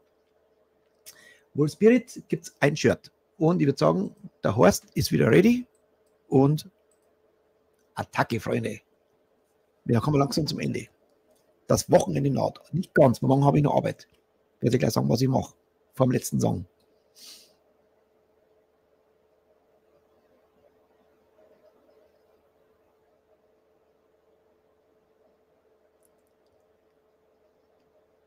Die Christiana. Heute haben wir wieder eine Frauenrunde da. Unglaublich. Christiana, du bekommst das Shirt von Wolf Spirit. Und natürlich gleich die Musik hinterher. Fire and Ice. Hier sind Wolf Spirit.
everybody, it's Joel Hoekstra of Whitesnake here, and you're watching Metalheads Forever. Keep rocking.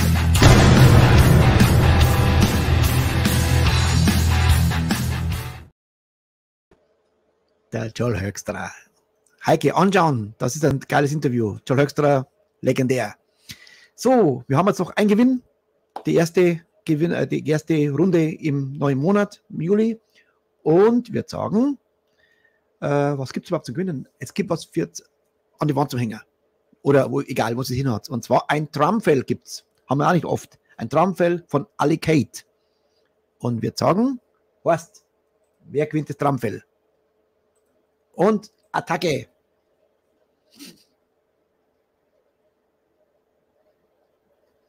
And the winner is...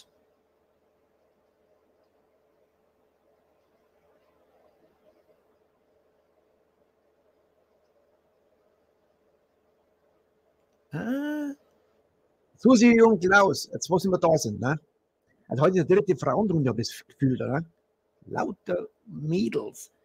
Susi und Klaus, ihr bekommt ein Drumfell von Alicate. Und wir sagen, hier ist der Soundtrack, vorletzter Song, und dann haben wir auch schon die Woche geschafft. Und gibt es gleich noch was zu verkünden, weil morgen ist wieder ein spezieller Tag. Und here we go.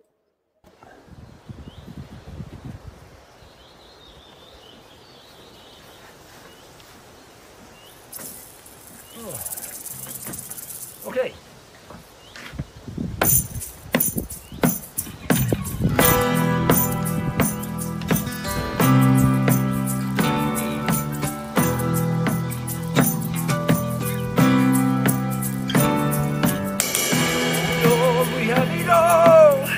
I'm down for the weekend. Oh Lord, I've seen it all. I gotta go, gotta go, gotta go. Hey, yeah.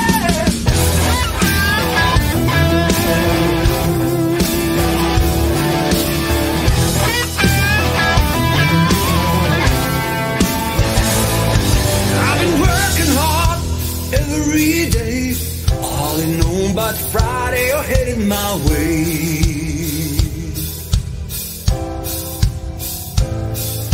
I'm counting every minute, hey, yeah. Trying to stay awake and doing my thing. And let's get this job done. Hey, yeah. Oh no, we have it all. I'm done for the weekend. Oh no, see it all.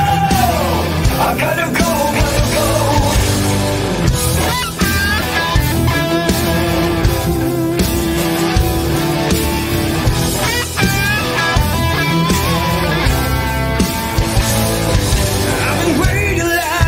Many of you to bottle it up and get out of you.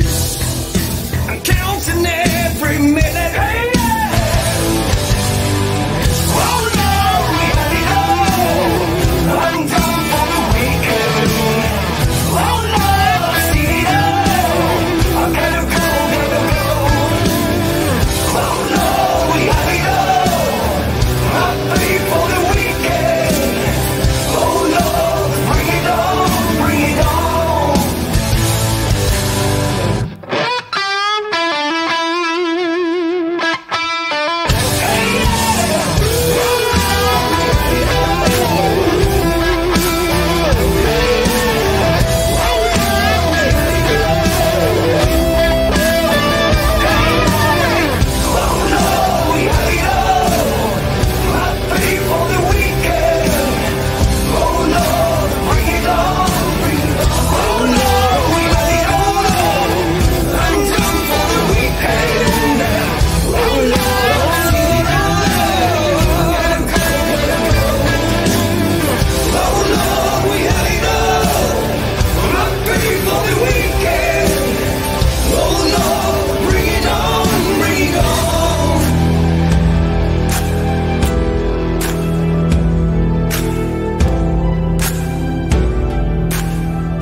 Fan, du kastar den över.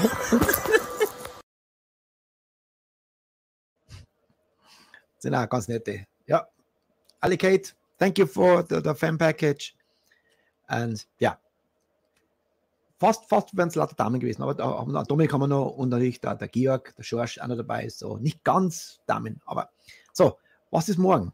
Morgen ist da schon mal Freitag, allerdings mache ich ein Interview.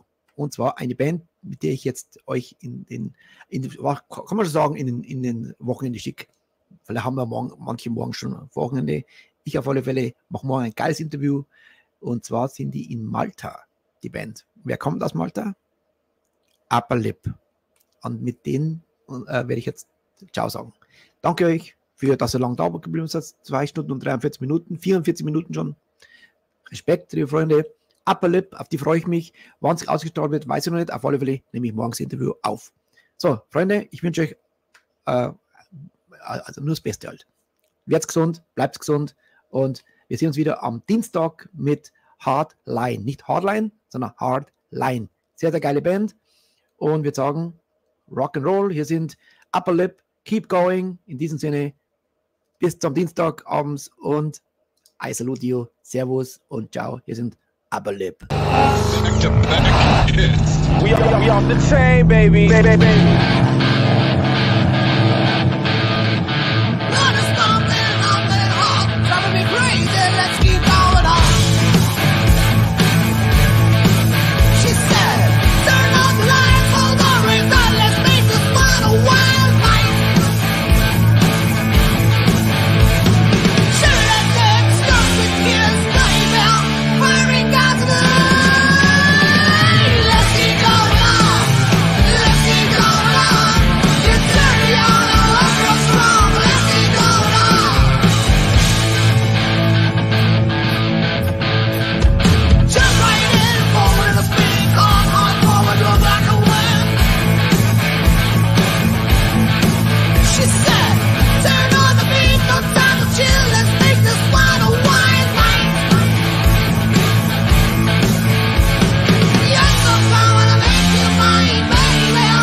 METALHEADS Radio von 6 Uhr früh bis 18 Uhr abends.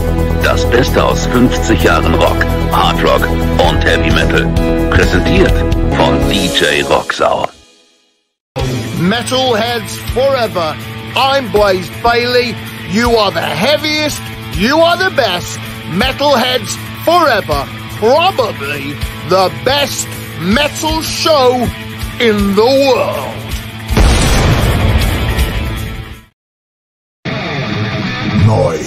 METALHEADS FOREVER Rockcast Show Spotify Preview List. Hier könnt ihr schon mal reinhören, welche geilen Bands euch erwarten in diesem Monat. Die METALHEADS FOREVER Rockcast Show Preview List on Spotify.